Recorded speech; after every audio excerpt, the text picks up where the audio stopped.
Hi Richard, lovely to meet up and spend some time working on your game. As promised, just a quick recap of the key points that we covered during your recent visit. Here on the left we see your initial swings, and we talked about the weight being forward via the left knee flexing, and we suggested that rather than trying to shift the hips this way during the swing itself, as we see here, so we do move across, but that movement of the hips, that sliding of the hips in the early part of the downswing is a really difficult move for most golfers to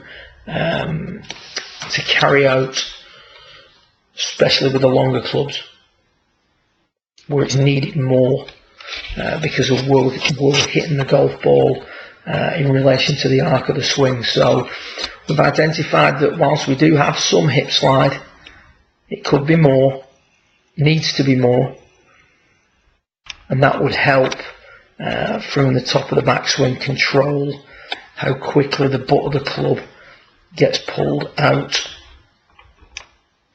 This way you can see the butt of the club tends to work out a little bit too fast in the early part of the downswing. So to help you with this, what we've done here is we've put the weight forward by moving the hips, moving the pelvis towards the target at setup.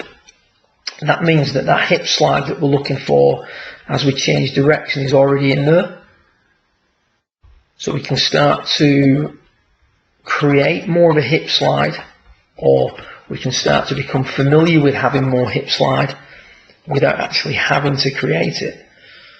So if we stop there when the shaft's parallel with the ground, what we start to see is, rather than the shoulders being relatively level, the right shoulder is now a little bit lower than the left. Rather than the upper centre and the lower centre having a minimal amount of separation, we're starting to see more separation between the two centres, and the centre of the hips is more forward coming into impact because we've preset that position. So we're putting that move in there before we actually start.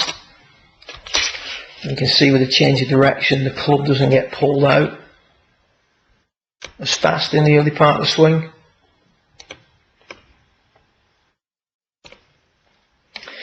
Now the hips have got a slide, extend and turn, and we've already put the slide in there.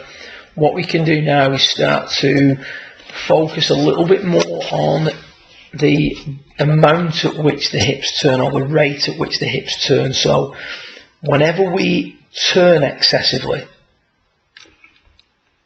we create an outward force. So it's the rate of rotation that is pulling the arms out and causing the club to get pulled onto the left arm and then tumble further out in front and ultimately across the golf ball.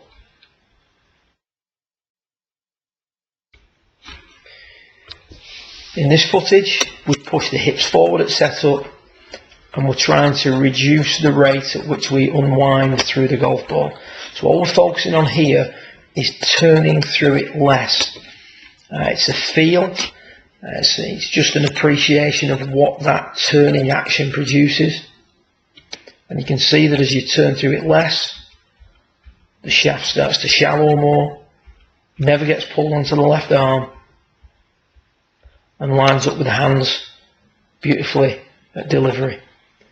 From there we can attack the ball more from the inside as opposed to very much from the outside.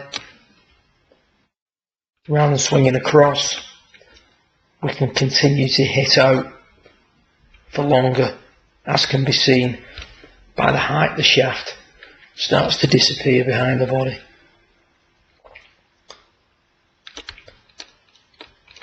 So pushing the hips forward and controlling the rate of rotation through the hip. Good luck with it. If you've got any questions, feel free to email me or give me a call. If I don't get it straight away, I'll get back to you as soon as I possibly can, and I will be forwarding some dates for early October across to you within the next 24 hours. Well done.